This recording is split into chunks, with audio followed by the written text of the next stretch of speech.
Rendons-nous maintenant au centre-sud du pays, à la Lomami pour être précise.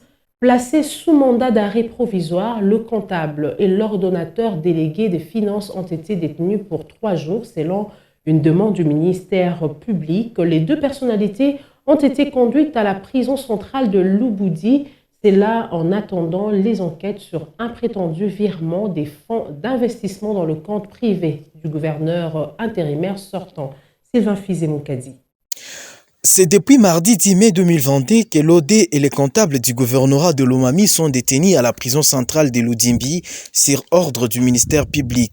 Selon certains recoupements, ces deux personnalités seraient trempées dans les détournements de fonds d'investissement alors que d'autres sources indiquent qu'ils auraient un compte fictif à la banque TMB où ils ont logé ces fonds.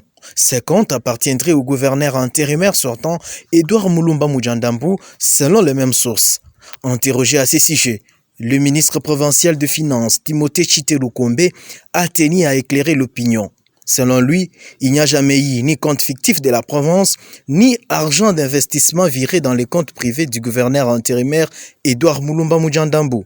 Se référant aux explications du gérant de la banque, le patron provincial de Finances indique qu'il ne s'agit pas d'un compte fictif, mais plutôt d'un même compte utilisé sous des formats différents, vu les modifications apportées par la TMB.